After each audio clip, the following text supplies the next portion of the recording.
Seigneur, nous voulons te dire merci ce soir. Merci pour ta grâce, merci pour ta faveur. Merci d'avoir permis à ce que nous puissions nous retrouver en ces lieux. Merci d'avoir permis au Dieu des gloires que nous puissions nous approcher de toi, au Dieu des gloires. Ce soir, nous voulons encore témoigner, Seigneur, que tu es le véritable Dieu Père. Tu es le roi de gloire, le Seigneur de gloire, le Dieu qui ne change pas, au Dieu de gloire. Seigneur, nous savons que c'est toi le véritable Dieu, Seigneur. Et nous le savons au plus profond de nous, Seigneur. Nous n'avons pas besoin d'une démonstration pour que nous puissions croire que tu es Dieu, Père. Mais nous le croyons au plus profond de nous, Seigneur. Et ce soir, Père, nous sommes à tes pieds, Seigneur, Dieu de gloire. Seigneur, nous voulons que tu nous enseignes tes voies, toi, le véritable Dieu, l'alpha et l'oméga, le commencement de toutes choses. Père, nous nous abandonnons entre tes mains, ô Dieu, afin que tu nous instruises, Père, afin que tu nous montres tes voies, Père éternel, ô Dieu.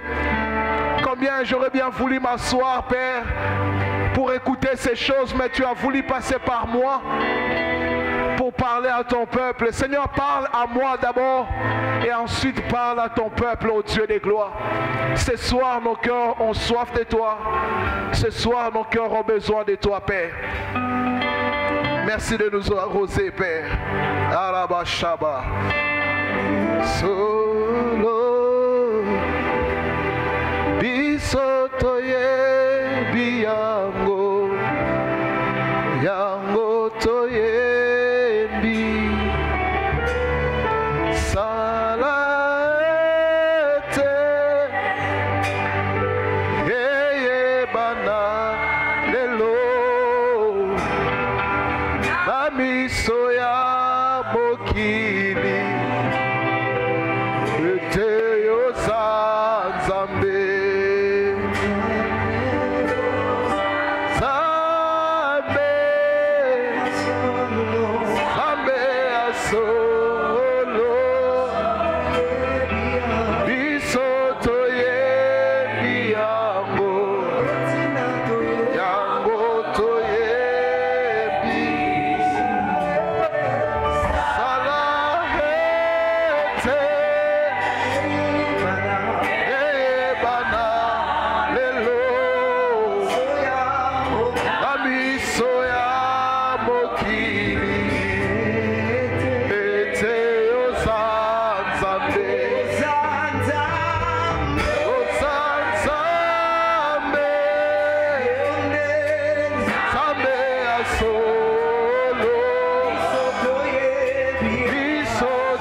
m'aider à acclamer le roi des gloires? Je disais, quelqu'un peut m'aider à acclamer le roi des gloires, le Seigneur des gloires, le Dieu capable de tout. Alléluia. Que le nom du Seigneur soit béni. Amen. Nous pouvons reprendre nos places. Shalom, peuple de Dieu. Grande ma joie qu'on se retrouve encore ce soir dans la présence de Dieu. Dans notre premier séminaire de l'année.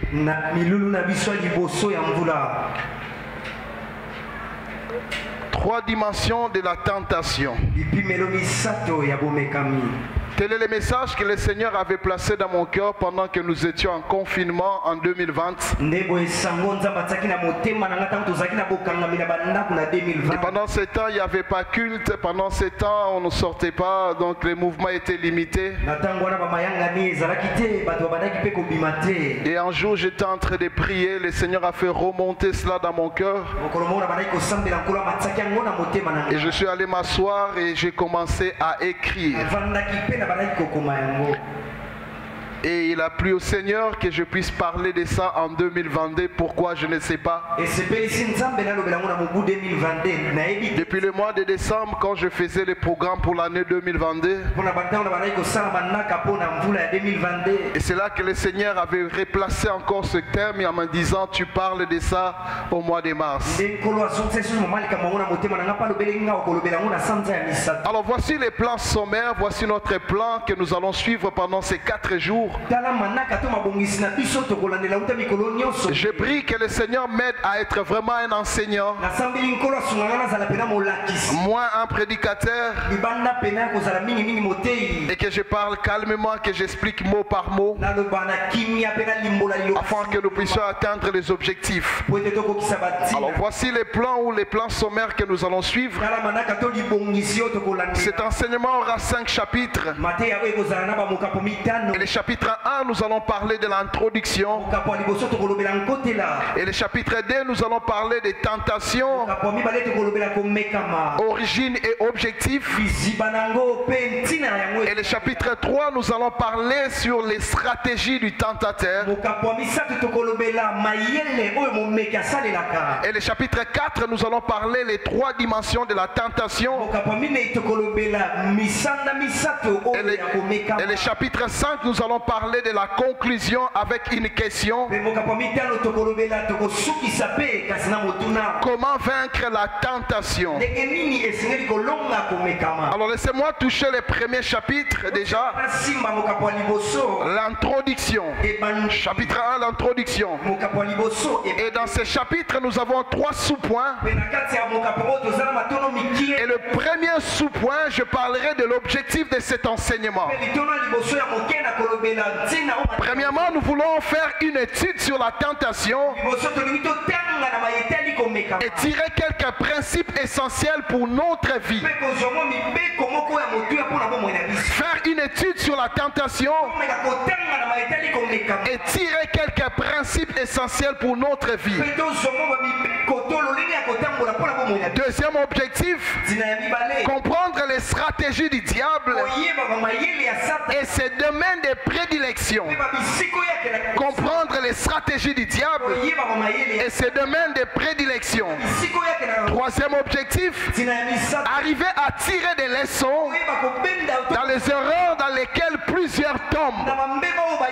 La Bible dit que ces choses leur sont arrivées pour nous servir de leçons.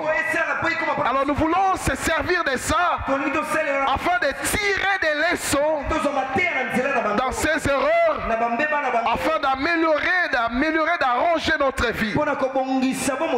Quatrième objectif, nous voulons instruire sur la gestion de la tentation.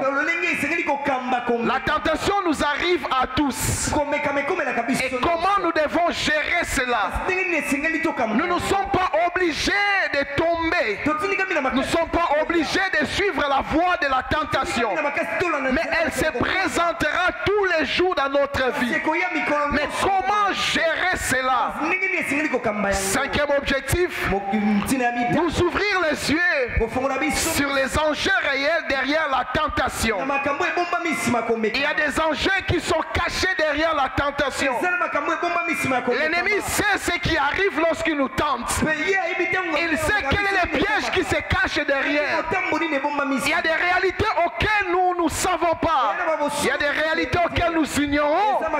Lorsque la tentation se présente devant nous, il y a quelque chose qui se cache derrière. Les enjeux ne sont pas toujours ce que nous sommes en train de voir. Il y a des enjeux derrière la tentation. Sixième objectif, éveiller notre conscience sur la rage de l'adversaire dans ses plans de destruction contre l'Église et les élus. Éveiller notre conscience sur la rage de l'adversaire dans ses plans de destruction contre l'Église et les élus. Si vous lisez Apocalypse chapitre 12, verset 12, la Bible dit ceci: c'est pourquoi réjouissez-vous, cieux, et vous qui habitez dans le ciel. Mais écoutez la suite: malheur à la terre et à la mer, car le diable est descendu vers vous, animé d'une grande colère, sachant qu'il a peu de temps. Alfred Cohen dit: chantez donc votre victoire, réjouissez-vous ô cieux, célébrez votre triomphe, vous qui habitez au ciel. Mais malheur à la terre et à la mer, le diable est descendu vers vous en frémissant de rage. Il sait bien que ses jours sont comptés et qu'il ne lui reste que peu de temps pour accomplir ses desseins. Nous voulons dire aux enfants de Dieu, la rage de l'ennemi, la colère du diable, il sait qu'il a peu de temps. Il doit jouer son coup. Il doit accomplir ses desseins d'une manière rapidement, parce qu'il est tellement en colère et qu'il veut accomplir ces choses rapidement. 1 Pierre chapitre 5, le verset 8, la Bible dit: soyez sobres, veillez, votre adversaire, le diable, rôde comme un lion rugissant, cherchant qui dévorer. Dévorer veut dire avaler avec précipitation et sans contrôle. C'est ce qu'il vise. Lorsque l'opportunité lui est donnée, il va le faire avec beaucoup de rapidité. Alfred Cohen dit: ne vous laissez pas distraire, soyez vigilants. Votre adversaire, le diable, rôde autour de vous comme un lion rugissant. Il cherche quelqu'un qui se laissera dévorer. Vous voyez ça? Septième objectif, nous rappeler notre part de notre responsabilité dans la lutte contre l'esprit du mal. Nous avons une responsabilité aussi. Alors par cet enseignement, nous voulons rappeler cela. Nous voulons révéler cela. Nous voulons remettre ça à jour sur notre responsabilité face à la tentation. Huitième objectif, nous équiper pour une vie chrétienne victorieuse. Nous équiper pour une vie chrétienne victorieuse. Alors deuxième sous-point dans l'introduction, c'est le public cible. À qui ces messages s'adressent-ils? Ces messages s'adressent à 5 catégories de personnes. Premièrement, j'aimerais parler aux nouveaux convertis. Par les nouveaux convertis, je suis en train de voir ceux qui ont 2 ans, 1 année, 6 mois, 3 mois, 1 mois dans le Seigneur. C'est à vous que j'aimerais vous parler de ces réalités. Deuxième catégorie, j'aimerais parler aux anciens convertis, aux nouveaux convertis. Je voulais leur informer sur ces enjeux, des choses qui se cachent derrière les tentations. tentation. Mais aux anciens convertis, vous connaissez ces choses. Vous qui avez 3 ans, 5 ans, 10 ans, 15 ans, 20 ans dans les Seigneurs. Vous êtes dedans, vous servez Dieu. J'aimerais vous mettre à jour. J'aimerais vous remonter encore ces choses. Quand vous avez oublié, je voulais vous rappeler. Si vous ne les connaissez pas, je voulais placer cela devant vous et vous parler de ces choses. Troisième catégorie, j'aimerais parler aux chrétiens qui sont forts et stables.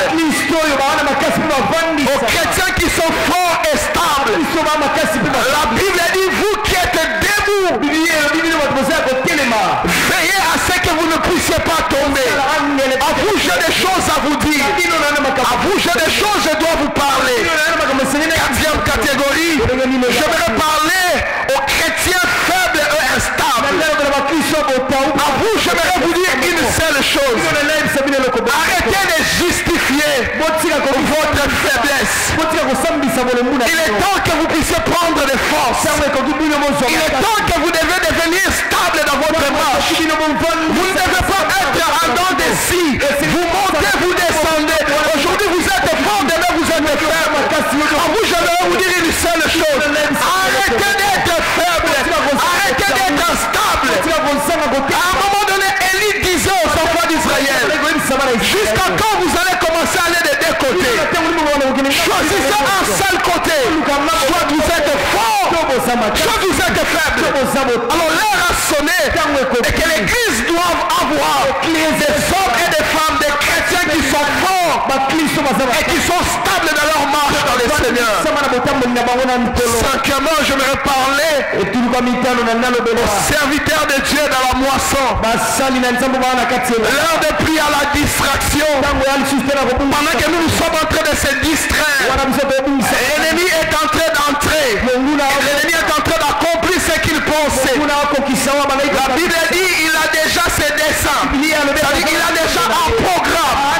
Il sait ce qu'il est censé faire. Il connaît ses objectifs. Et je vais nous dire, chers serviteurs de Dieu, vous qui êtes ici, l'heure de prier à la distraction. Arrêtez la distraction.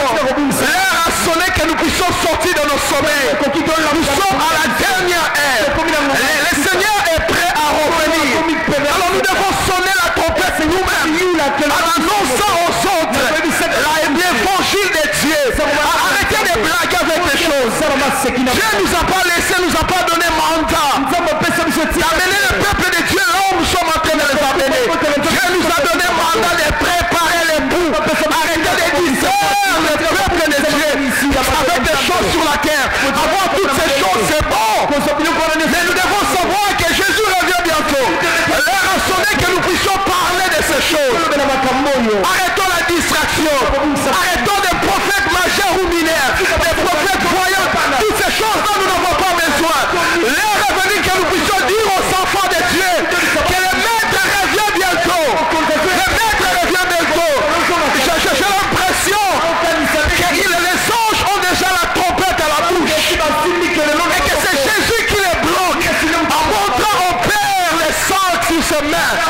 En disant que Père accorde-leur encore des jours. Peut-être ils vont se repentir. Suis-je en train de parler à quelqu'un? Toi qui es serviteur, tu as l'opportunité de prêcher en utilisant des réseaux sociaux, peu importe les canaux. Mais j'aimerais te dire, parle du retour de Christ. Dites-leur que Jésus revient bientôt. Dites-leur que l'heure à laquelle nous sommes, le diable est en train de frapper fort. Il suffit seulement qu'on soit dans la distraction. Il va défrapper. Suis-je en train de parler à quelqu'un? Troisième point dans l'introduction. Définition des concepts. C'est quoi la tentation? D'après le dictionnaire, la tentation, c'est l'attrait vers quelque chose de défendu. La tentation, c'est ce qui suscite l'envie des interdits. Et la tentation, c'est la sollicitation et attraction au mal. Vous devez savoir une chose, la tentation n'est pas un péché. Alléluia. La tentation n'est pas un péché. C'est juste l'attrait vers quelque chose de défendu. Juste une force qui te pousse vers quelque chose de défendu. Et d'après le dictionnaire biblique, la tentation, c'est l'incitation à pécher. Ouais, c'est l'incitation à pécher. Dans la tentation, tu n'as pas péché. Mais on te pousse à pécher. On te pousse à commettre le mal. Donc ça utilise plusieurs moyens, plusieurs forces, plusieurs manières pour te pousser à pécher. C'est ça la tentation. Et si vous ne savez pas gérer la tentation, vous finirez chaque fois à tomber dans le péché. Chaque fois que vous ne savez pas comment gérer la tentation, vous tomberez toujours dans les péchés. La tentation est une puissance de séduction et d'attraction qui émane de l'interdit. La tentation est une puissance de séduction et d'attraction qui émane de l'interdit. Ça veut dire quoi? En fait, c'est une puissance de séduction et d'attraction qui te pousse à aller vers l'interdit. Donc ce qui est déjà connu comme étant défendu, la tentation te pousse vers cela. Si vous lisez Romains chapitre 7, et verset 7 à 8, la Bible dit: que dirons-nous donc? La loi est-elle péché? Loin de là. Mais je n'ai connu le péché que par la loi. Car je n'aurais pas connu la convoitise si la loi ne dit tu ne convoiteras point. Et le péché saisissant l'occasion produisit à moi par les commandements toutes sortes de convoitises. Sans loi, le péché est mort. Avant que j'explique ça, lisons ça dans la version aussi Alfred Cohen. Faudrait-il en conclure que la loi et péché sont une seule et même chose? Certes non, c'est Paul qui parle. Mais par la loi, j'ai appris à identifier les péchés et à prendre conscience de ma culpabilité. Et il dit par exemple, je n'aurais pas su que c'est mal de désirer ce que les autres possèdent. Si la loi ne m'avait pas dit tu ne convoiteras pas, je ne me serais jamais senti coupable dans cette déclaration. Mais alors le péché qui est à moi a trouvé dans le commandement une occasion de se manifester. Il s'en est forgé une arme contre moi. L'interdiction même lui a servi pour susciter en moi toutes sortes de convoitises. La défense n'a fait qu'exciter mes mauvais désirs. Or là où il n'y a pas de loi, le péché est inerte. C'est Paul qui est en train d'expliquer cela. Il dit la loi et le péché ne sont pas les mêmes choses. Alors ce sont des choses différentes. L'un existe à cause de l'autre. Le péché existe à cause de la loi. Et c'est la loi qui défend des choses. C'est comme ça qu'il dit par exemple. Alors si la loi n'avait pas dit que convoiter ce qui appartient à autrui est un péché, donc j'allais vivre en convoitant sans péché. Mais dans l'ordre que la loi dit que convoiter est un péché, et si je convoite, du coup je tombe dans le péché. Mais maintenant, la chair, sachant ces choses, excite en moi le désir d'aller vers le défendu. C'est-à-dire la tentation m'amène à aller vers ces choses qui sont défendues. C'est-à-dire ça t'excite au-dedans de toi, parce que la tentation est une force. Ça te pousse à aller vers des choses qui sont défendues. Voilà pourquoi Paul ôte autrefois disait, je dis bien autrefois, parce que quand il parlait de ces choses, il était déjà délivré de ça. Maintenant, il parlait de ça, lui passait comme au présent. Lorsque Paul disait, les biens que je voulais faire, je n'arrivais pas de le faire. Parce qu'il y avait en moi une force qui me poussait. Et je n'avais pas les capacités d'y aller. C'est cela pourquoi il y a des gens dans leur marche chrétienne, ils montent, ils descendent, ils montent, ils descendent, ils reviennent sur la même chose. Parce qu'il y a quelque chose qui le pousse à toucher à ce qui était interne. Suis-je en train de parler à quelqu'un? Vous allez comprendre. La tentation place l'homme en face d'une dualité. Dualité entre deux choses. L'envie de faire du mal d'un côté et la conscience de faire du bien. La tentation est comme un carrefour qui arrive devant moi et qui offre une ou plusieurs options de faire du mal par rapport à ce que Dieu dit. C'est-à-dire lorsque quelqu'un se retrouve devant la tentation, il met l'homme à la position de choix. D'un côté l'homme veut faire du bien, d'un côté l'homme veut faire du mal. C'est là la tentation. Là, il te met devant un choix. Soit tu obéis, soit tu n'obéis pas. Donc il te sollicite en fait. Voilà pourquoi je reviens, j'insiste, que la tentation n'est pas un péché. C'est juste une sollicitation vers le mal. Si j'entends parler à quelqu'un, alors laissez-moi toucher chapitre 2 sur la tentation, où je parlerai de l'origine et ses objectifs. Parlons de l'origine de la tentation. Écoutez, il est facile de comprendre que la tentation ne peut pas venir de Dieu. Mais malheureusement, nombreux sont dans les seigneurs et qui sont dans l'église, qui pensent que Dieu leur donne ou leur envoie des tentations pour qu'ils soient tentés. Parce que la plupart d'entre eux considèrent que la tentation et le prêt sont des choses identiques. Ils se basent sur ces versets de Jacques chapitre 1 verset 12. Parce qu'avant d'aller plus loin, le travail que je suis en train de faire, c'est quoi? C'est d'enlever une fausse conception que nous avons en nous à ce qui concerne la tentation. Parce qu'il y a des gens qui voient la tentation sous l'angle de Dieu. En se basant sur Jacques chapitre 1 le verset 12, où la Bible dit ceci: heureux l'homme qui supporte patiemment la tentation, car après avoir été éprouvé, il recevra la couronne de vie que le Seigneur a promise à ceux qui l'aiment. C'est comme ça que les gens disent que des fois Dieu nous tente. Il y a des tentations qui nous arrivent. Ça vient de Dieu pour nous éprouver.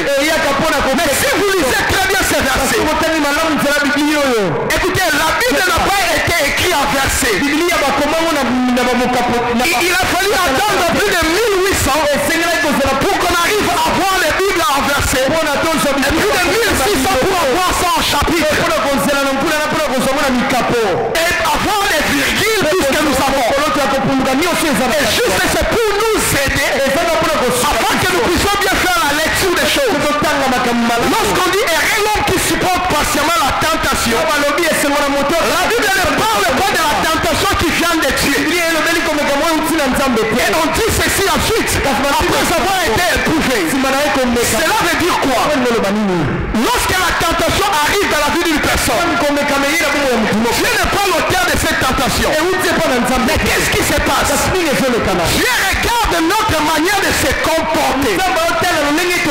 Donc il utilise ça comme étant une preuve. Lorsque la tentation t'arrive, alors Dieu prend ça sous un autre angle. Alors il commence à regarder si tu seras victorieux ou pas. Mais il n'est pas à la base de ça. Je suis en train de parler à quelqu'un. Si vous voulez comprendre Lisez ça dans la version second 21. Second 21 dit ceci. Et l'homme qui tient bon face à la tentation. Vous voyez ça déjà? Ça change déjà. Qui tient bon face à la tentation. Car après avoir fait ses preuves, il recevra la couronne de la vie que le Seigneur a promise à ceux qui l'aiment. Vous avez vu ça? La Bible dit quoi? Il tient bon face à la tentation. Or, si la tentation venait de Dieu, qui parmi nous allait tenir devant cette tentation? Personne ne saura tenir devant Dieu. C'est un signe déjà que ça ne vient pas de Dieu. On dit quand on tient bon, il est possible déjà d'entrer les jets, de faire face à la tentation. Donc devant la tentation, on n'est pas obligé de tomber. Parce que la Bible dit quoi? Qui tient bon face à la tentation. C'est-à-dire la personne a la possibilité de tenir devant la tentation. Et quand Dieu voit que tu tiens bon devant la tentation, comme récompense, la Bible dit qu'il recevra la couronne de la vie que le Seigneur a promise à ceux qui l'aiment. En fait, il a vu comment le monde te tente. Il a vu ta résistance. Maintenant, pour payer, permettez-moi le terme de ta résistance, c'est la suite de ce que la Bible a dit, il recevra la couronne. Ce n'est pas que Dieu t'a tenté et tu as fait face à cela et Dieu te donne en retour. Si j'entends par là quelqu'un, et vous devez savoir qu'il y a une grande différence entre une épreuve et une tentation. L'épreuve arrive sans prévenir. Nous ne pouvons vraiment, nous n'avons pas le choix. Quand l'épreuve arrive, nous n'avons pas le choix. Dans la plupart des cas, il faut juste traverser. Donc prenons l'épreuve comme étant le parcours en fait. Quand le parcours arrive, nous n'avons pas le choix. Et ça ne nous prévient même pas. Ça ne nous dit même pas que nous commençons l'épreuve. Nous commençons le parcours. Mais ça commence directement. Et nous n'avons pas le choix. Et face à l'épreuve, face au parcours, le conseil qui est donné, c'est de traverser. D'ailleurs, Psaume 23, le verset 4 le dit. David dit, quand je marche dans la vallée de l'ombre de la mort, considérez la vallée comme étant l'épreuve ou le parcours. Mais David il dit quoi? Dans la vallée, qu'est-ce qu'on fait? Quand je marche en fait, on ne s'assoit pas, on traverse. C'est comme ça que parole de vie dit, même si je traverse, vous voyez ça, la sombre vallée de la mort, ça dit qu'il sait que dans les épreuves, on traverse juste, on ne s'assoit pas. Mais la tentation elle est différente. Certes, elle peut arriver également sans prévenir, mais sa particularité est que nous avons toujours le choix de succomber ou pas. Mais ce qui concerne l'épreuve, nous n'avons pas de choix. Mais la tentation, nous avons le choix. Parce que la tentation, c'est la sollicitation au péché. Jusque-là, ce n'est pas un péché. Ça se présente devant toi. C'est à toi de faire un choix. Donc quand tu tombes dans les péchés, peu importe le nom du péché, ça veut simplement dire que tu as fait un choix. Que personne ne dise, je ne sais pas qu'est-ce qui m'est arrivé. Non, tu as choisi.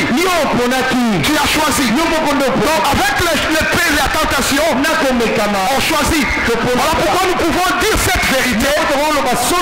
Les dieux de la Bible ne tentent jamais personne. Tel que nous l'avons déjà expliqué, alors je peux dire que les dieux de la Bible ne tentent jamais personne. Arrête de nous dire que Dieu t'a tenté. Oh dans ces péchés-là, je ne suis pas sorti parce que Dieu m'a tenté. Et Dieu de la Bible ne tente personne.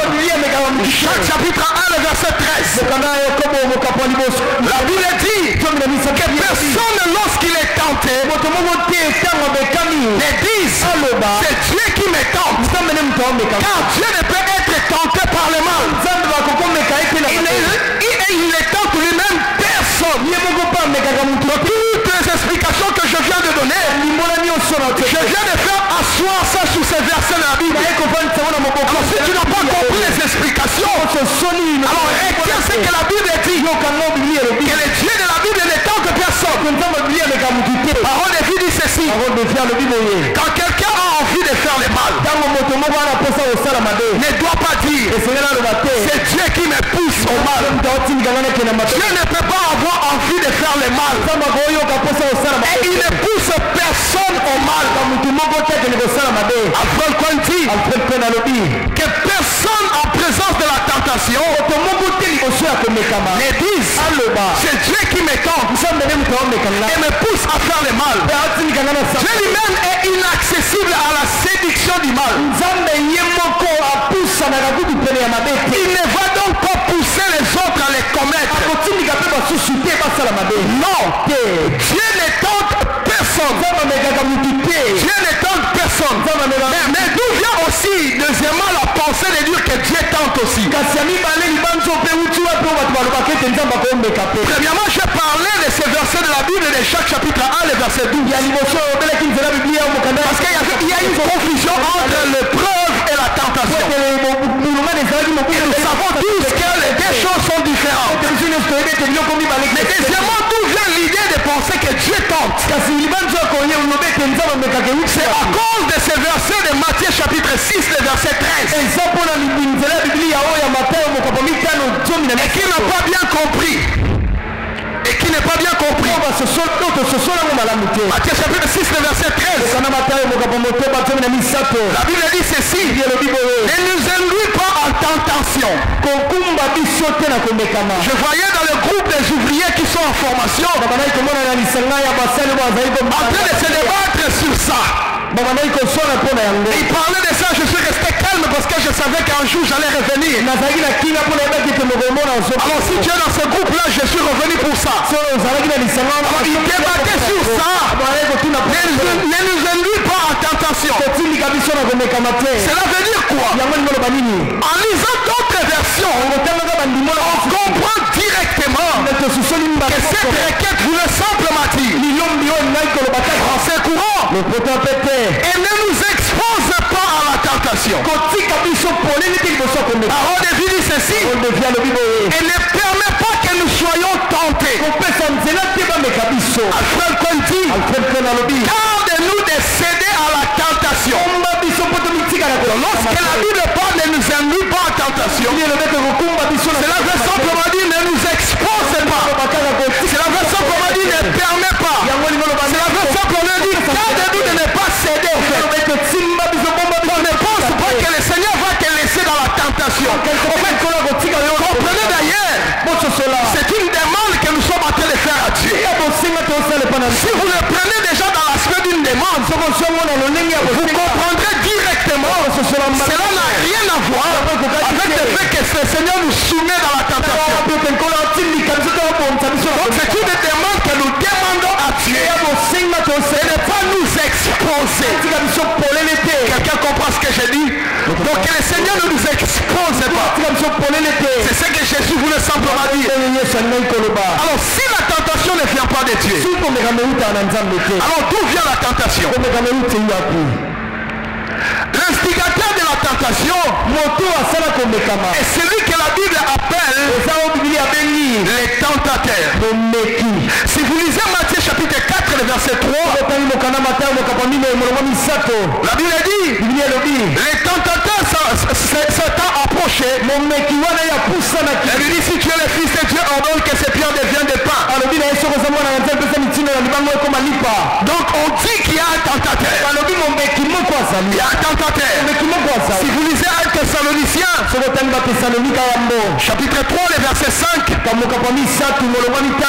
la Bible dit: ainsi, dans mon impatience, j'envoyais m'informer de votre foi, dans la crainte que les tentateurs ne vous eussent tenté et que nous laissions travailler en vain. Dans la plupart des informations sur les tentateurs nous viennent du Nouveau Testament. C'est le Nouveau Testament qui nous parle du tentateur. Et le Nouveau Testament nous donne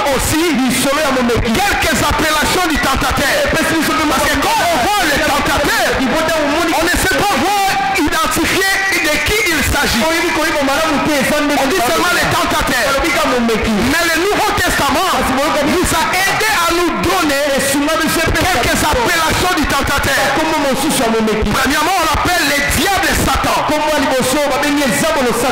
Alors Matthieu 4:1 dit, alors Jésus est venu par l'Esprit dans les déserts pour être tenté par qui? Par les diables. Pourquoi on l'amène par hier? Pourquoi on l'amène auprès de lui? Parce qu'on sait que c'est lui qui tente. Pourquoi on l'expose devant lui? Parce que c'est lui qui tente. On l'appelle aussi Belzéboul, prince des démons. Matthieu 12:24 dit, les pharisiens ont entendu cela dire, cet homme chasse des démons que par Belzéboul, prince des démons. Et les tentateurs, on l'appelle aussi les dragons ou serpents anciens. Apocalypse chapitre 12 verset 9. Il fut précipité les grands dragons, les serpents anciens, appelés les diables et Satan. Celui qui séduit, qui tente toute la terre. Il fut précipité sur la terre et ses anges furent précipités avec lui. Alors nous devons savoir une chose dans l'introduction, que Satan est rempli d'animosité à l'égard de l'homme. Dans le cœur du diable n'est pas en amitié avec les hommes, qu'ils soient enfants de Dieu ou qu'ils soient païens. D'une manière générale, son cœur n'est pas content avec les hommes et il n'est pas content avec les païens. Voilà pourquoi il fait tout de les garder, il fait tout de les amener dans le péché, il les empêche de connaître Dieu, et il fait un autre travail, celui de venir dans la bergerie et récupérer les enfants de Dieu et de l'amener dans le péché afin qu'ils passent à côté. Il sait et il a un projet qui n'est pas bon. Écoutez, les diables s'ils te donnent quelque chose dans la main droite, sache qu'il garde la mort dans la main gauche. Il ne peut pas te donner quelque chose et te laisse dans la joie. La Bible parle de ce qu'il a dans son cœur. Même lorsqu'il vient nous tenter, peu importe le moyen qu'il utilise, il sait pourquoi il te tente, il sait pourquoi il te pousse, il sait pourquoi il te pousse. Et il sait ce qui se cache derrière. Parce que lui, il connaît bien ses projets. Si vous lisez des Corinthiens 2:11 partie B, la Bible dit, car nous n'ignorons pas ses desseins. Il a ses projets. En ce courant dit, nous connaissons en effet fort bien de ses intentions. Après quoi il dit, nous ne connaissons que trop bien ses manœuvres et ses desseins. Il n'a pas un bon projet. Il n'a pas un bon projet, mon ami. S'il te pousse vers là où il te pousse, il sait. Écoutez, quelqu'un qui a pris les kilos, il est allé voir Jésus. Il demande des pierres pour les laver. C'est ce que la Bible dit, non? Pour lui bénir. Donc il vient auprès de son maître, de la personne qui protège Pierre. Donc il lui demande pour qu'il lui travaille. Vous voyez ça? Parce qu'il ne sait pas faire autre chose. Il ne peut pas faire autre chose. Il fait ça. Vous brisez. Si vous lisez Apocalypse 12:9 que nous avions lu, la Bible dit il fut précipité les grands dragons, les serpents anciens, appelés les diables et Satan, celui qui séduit toute toute la terre. La Bible dit quoi? Il fut précipité sur la terre et ses anges furent précipités avec lui. Si vous lisez bien ces textes nous révèlent des choses. La première des choses que ces textes nous révèlent, c'est que les tentateurs n'opèrent pas seuls. Les tentateurs n'opèrent pas seuls. La Bible dit quoi? Il fut donc jeté sur la terre et ses anges furent précipités avec lui. Donc il n'est pas venu seul sur la terre. Il est venu avec ses acolytes. Il est venu travailler avec ses acolytes. Donc les tentateurs n'opèrent pas seuls. Mais malheureusement, les tentateurs trouvent aussi des acteurs passifs ou passifs. C'est-à-dire les humains qui travaillent dans son entreprise pour accomplir ses desseins. C'est-à-dire des hommes et des femmes qui sont enrôlés dans cette école pour jouer le même rôle. C'est comme ça que vous pouvez voir des gens qui font des calculs pour savoir comment te faire échouer, comment te faire tomber, comment te pousser à pécher. Parce qu'ils sont en train de travailler dans l'usine. Ils sont dedans. J'ai aimé la prédication du pasteur Ken. Quand il parlait des infiltrés. Les infiltrés sont des personnes qui travaillent pour le compte de l'ennemi. Parce qu'il y a des types d'infiltrés. Il y a des infiltrés conscients et il y a des infiltrés inconscients. Les conscients, ce sont eux qui savent que quand ils sont en mission. Quand ils viennent, ils savent ce qu'ils sont venus faire. Ils font des calculs. Les infiltrés sont capables de t'épouser même. Oui, ils dépensent même l'argent. Parce que la finalité, il sait. Il va commencer à te mener dans des boîtes de nuit. Et la finalité, tu vas perdre ta vie chrétienne. C'est ce qu'il fait, il sait ça. Et il faut ce genre de travail. Et le tentateur n'opère pas seul. Alléluia. Alors c'est quoi l'objectif de la tentation? Mais pourquoi on doit tenter? Et qu'est-ce qui se cache derrière ça? Et c'est quoi l'objectif? Les tentateurs poursuivent les objectifs clairs. Premièrement, c'est tromper et égarer les hommes. Tromper et égarer les hommes. Nous avons lu ça dans Apocalypse 12, 9. Je prends juste une partie avec la version Frère Cohen. On dit celui qui trompe et égare les hommes du monde entier. C'est ça son objectif. C'est de nous tromper et de nous égarer. Donc il ne vise pas autre chose. Parmi ses objectifs, c'est d'égarer les enfants de Dieu. C'est de tromper les enfants de Dieu. C'est de tromper l'humanité afin de les égarer en fait. Malheureusement, plusieurs tombent dans ce piège. Beaucoup sont égarés par les diables. Il égare, il les trompe. Il dit des choses, il les pousse des gens fausses. Ça demande des choses. Et les gens passent à côté. Ils sont trompés, égarés. Ça peut nous choquer, mais malheureusement, il y a des humains. Au jour d'aujourd'hui, ils seront en enfer. Surtout ceux qui sont déjà, je parle de ceux qui sont morts déjà. Pour ceux qui sont morts, il n'y a plus rien à faire. Et ils vont ressusciter juste pour les jugements. Lorsque la trompette va sonner, qu'est-ce qui va se passer? D'abord, les morts en Christ vont ressusciter. Ok? Deuxièmement, quand ils seront ressuscités, ils seront enlevés. Et deuxièmement, nous les vivants. Je parle de nous parce que ça peut arriver aujourd'hui. Plaise à Dieu que ça arrive aujourd'hui. Oh, il n'y a pas d'amen. Pourquoi vous doutez à dire amen? La Bible dit que l'esprit dit quoi? Viens l'époux, viens l'époux. C'est ce que la Bible nous dit de faire. De réclamer que l'époux puisse venir. Plaise à Dieu que ça se passe aujourd'hui. Je vais vous raconter une histoire rapidement. Je me suis retrouvé à une retraite.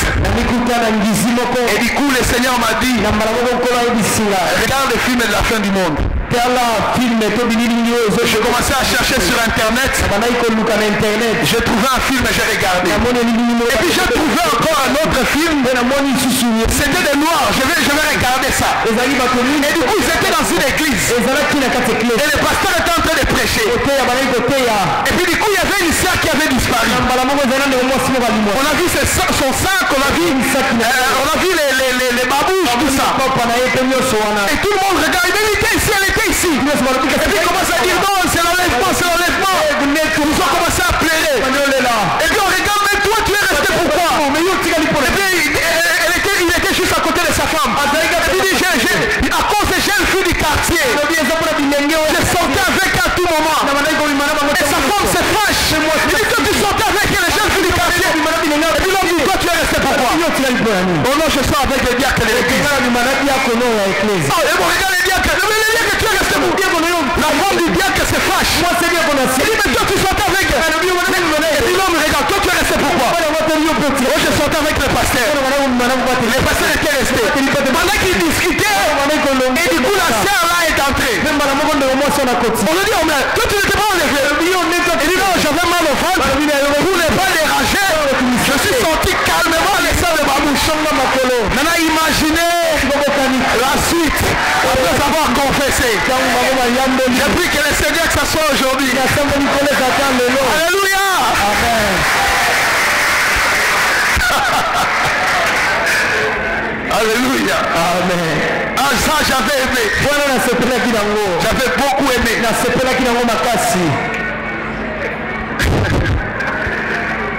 Je sais que c'est que vous êtes en train de vous dire. Alors le plus important c'est de confesser même en plein culte. Parce qu'on ne sait pas en sortant d'ici. La trompette peut sonner. Oh ces derniers temps je suis en train d'aimer. C'est que la sœur Jiquel est en train de nous proposer comme menu de la louange. Mibatela sotema sumu potango Yesu akozonga akende na yo. C'est ça des chansons qu'on doit avoir de temps en temps. Et je lui ai même dit le dimanche, ajoute encore un Zila Zulu et tout quoi on dit là-bas maman. Ajoute encore les chemins du ciel, c'est par là que nous allons partir. Voilà. C'est ça en fait. Donc on nous ramène avec ce genre de chansons. Ça nous rappelle qu'on est des pèlerins sur la terre. On nous rappelle qu'on est des passagers. Frère, nous allons tout laisser sur la terre. Nous finirons par partir. Si lui ne revient pas, nous serons vers lui. La Bible dit racheter les temps quand les jours sont mauvais. À tout moment on peut partir. La Bible dit l'homme n'est pas maître de son souffle pour le retenir. Le propriétaire ne souffle pas te prendre. Personne va lui poser la question. Il peut prendre un bébé tout comme un chien, comme un pied. Il prend qui il voudra. Vous ne me donnez pas d'amen. Je ne suis pas en train d'appeler l'esprit des morts. Que l'esprit des morts ou pas on mourra. À moins que le Seigneur revienne. S'il ne revient pas, nous allons le rejoindre. Et les tentateurs ont comme objectif de tromper et égarer les hommes. Ils nous égarent par plusieurs moyens. Par les enseignements, par les péchés, toutes les choses qu'il a en train de faire pour nous égarer. Deuxième objectif qu'il poursuit, c'est contrer et combattre l'œuvre de Dieu. Ce qu'il fait, c'est de contrer et combattre aussi l'œuvre de Dieu. Aujourd'hui c'est clair, je peux parler librement. Aujourd'hui c'est clair dans les réseaux sociaux. J'entends des gens dire, je n'irai plus à l'église parce qu'à cause de ça et ça, ça veut simplement dire que le diable a reçu son coup. C'est parce qu'il combat l'œuvre de Dieu. Au-delà qu'il fasse tomber ton voisin de gauche à droite, il sait ce qu'il est en train de viser. Il sait ce qu'il est en train de voir. C'était une seule personne. Mais on prend toute l'église. Au moment où quelqu'un se lève, il dit au Congo, il n'y a pas de pasteur. Vous voyez, ça c'est l'œuvre de l'ennemi. Il pousse aux gens à commencer à douter. Il pousse les gens tout ça. Parce que lui, il est en train de combattre l'œuvre de Dieu. Il sait qu'il ne peut pas combattre Dieu. Il ne fait pas le poids. Alors ce qu'il fait, c'est quoi? Il se tourne vers nous. Parce qu'entre nous, nous sommes des créatures. Donc, il ne peut pas aller combattre les créateurs. C'est comme ça que j'aime Dieu. Quand il s'agissait de nous sauver, il n'a pas voulu descendre avec toute sa divinité. Sinon le diable allait dire, alors il a pris un homme comme nous. Il dit comme ça, ma créature. Et non, les créatures que Dieu a envoyées, il a vaincu les diables. Alléluia. Et c'est ce qu'il vise. Les diables visent à contrer et à combattre l'œuvre de Dieu. Si vous lisez 1 Chronique 21, 1 à 8, nous allons finir là pour aujourd'hui. 1 Chronique 21, 1 à 8.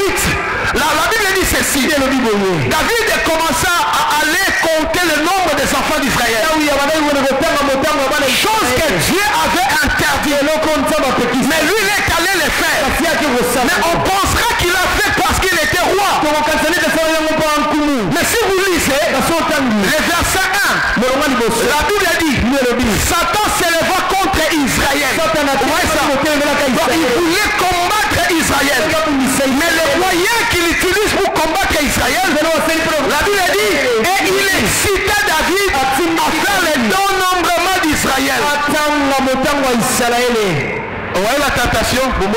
C'est excité. Quelqu'un allait faire l'interdit. Ce qui était interdit, les diables poussent David allait dans cette direction. Et si vous lisez cette histoire, lisez à la maison, vous allez voir que la Bible dit que Dieu était fâché. Même Joab voulait le persuader, il ne voulait pas. Il ne voulait pas. Parce que le diable était derrière. Il y a certaines personnes, quand vous lui demandez d'arrêter ça, il ne veut pas le faire. Même la suspension n'est pas suffisante. Parce qu'il y a le diable qui est derrière. Cette personne-là, c'est la prière qui doit le délivrer. Parce qu'il subit une pression et il n'arrive pas à s'en sortir. David dit, mais Joab s'opposa à David. David refusa, il persista à ça. Et vous savez la mort qui était entrée en Israël, c'est comme si, permettez-moi les termes, que le diable voulait à tout prix que Dieu puisse frapper les enfants d'Israël. Mais il ne savait pas comment le faire. Alors il trouve les moyens que l'homme lui-même est capable de pousser Dieu à le frapper. Et c'est comme ça qu'il alla exciter David. Si vous lisez dans la version français courant, la Bible dit un jour Satan décida. Excusez-moi, ça j'ai aimé. Donc, il y a des jours où le diable décide. Où tu auras l'impression comme si toutes les forces du péché dorment à ta porte. Où tu as l'impression comme si ça n'est fini pour toi. Il y a des jours où il décide ainsi. Il t'amène toute forme de tentation. Le matin, à midi, le soir, lundi, mardi, jusqu'au dimanche, tous les jours. Il décide de nuire à Israël en poussant David et dénombrant d'Israël. Il voulait faire du mal. Il veut faire du mal à l'église. Il veut faire du mal à l'œuvre de Dieu. Qu'est-ce qu'il fait? Il trouve quelqu'un. Il trouve un pasteur d'une église. Il le fait tomber. Et l'église est frappée. Et les gens sont dessus. L'objectif, ce n'était pas seulement le pasteur. L'objectif, c'est ceux qui se cachent derrière le pasteur. Laissez-moi anticiper. Derrière chaque tentation, se cachent des enjeux que nous ignorons. Le diable ceci te prend. Il va prendre ceux qui sont derrière. Il sait que beaucoup de gens sont derrière toi. Il ne peut pas les avoir au même moment. Pour les avoir, il faut frapper un. Faites très attention avec la tentation. Parole de vie dit. Un jour, Satan cherche à faire du mal au peuple d'Israël. Et qu'est-ce qu'il fait? Alors il poussa David à compter les Israélites. Il vise des enfants. Il ne sait pas entrer. Et la porte, c'est de pousser papa, de devenir infidèle, de tomber dans la tentation. Et la porte sera ouverte. Il va toucher aux enfants. Il n'a pas de problème avec toi. Il regarde ceux qui sont derrière toi. Il regarde ta destinée. Il va en finir une fois pour toutes. C'est comme ça qu'il pousse plusieurs à commettre du péché. Je finis en disant ceci. Demain nous allons commencer chapitre 3 sur les stratégies du tentateur. Permettez-moi d'aller vite. Vous avez compris que je suis allé vite, parce qu'il y a beaucoup à dire sur les 3 dimensions de la tentation. Les diables des fois lorsque nous poussent, il va nous faire voir, comme on va le voir jeudi je crois, il veut nous faire croire que c'est Mbalalibosoga et c'est l'autre. C'est juste pour la première fois. C'est comme ça qu'on nous raconte une histoire d'une sœur qui s'est gardée. Alors un jour avec les amis, on l'a poussé d'essayer seulement une seule fois. Il paraît que si tu oses une seule fois, tu garderas toujours ta virginité. On a demandé d'essayer. Et la tentation était tellement forte. Elle a fini par céder. Elle s'est repentie. Elle a pleuré. Elle a pleuré, elle a dit à Dieu, je ne veux plus le refaire. Et Dieu l'a pardonné. Et quelques temps après, elle a commencé à tomber malade. Malade après cette maladie et non une autre maladie.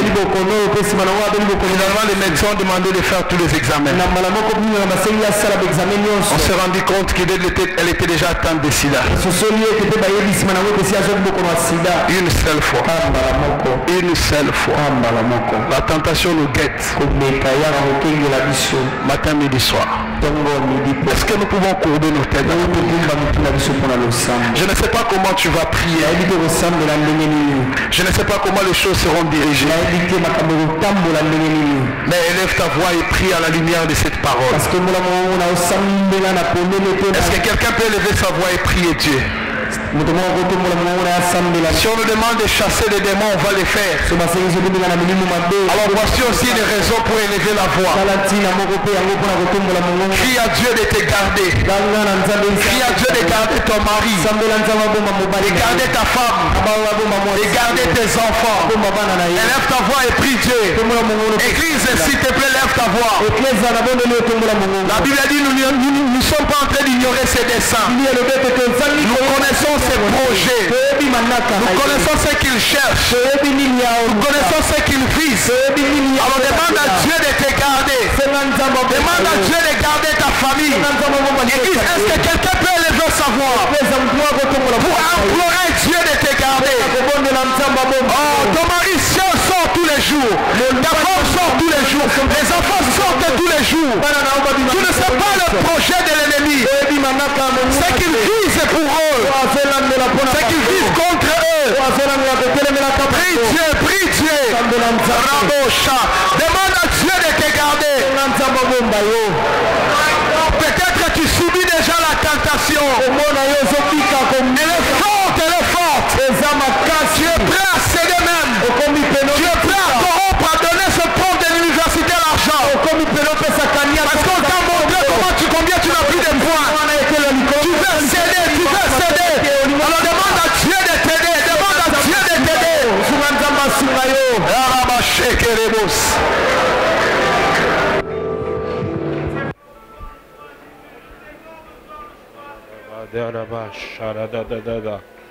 Je sais que le temps est passé, mais je sens que nous devons encore prier, Garde-moi, Seigneur, fidèle à toi. Garde-moi, Seigneur, fidèle à toi. Karabashadadaba. Rabandoko rabadababababa. Korambanda rabadegage. Kandarabadaba seledededededebosh. Alors que l'homme de Dieu était en train de parler, le Seigneur était en train de m'ouvrir les yeux sur les projets que le diable avait. Il visait une catégorie particulière d'hommes et de femmes que l'on appelle des bergers, que l'on appelle des responsables, que l'on appelle des parents. Il les vise non pas seulement pour eux, mais il les vise pour toucher à la destinée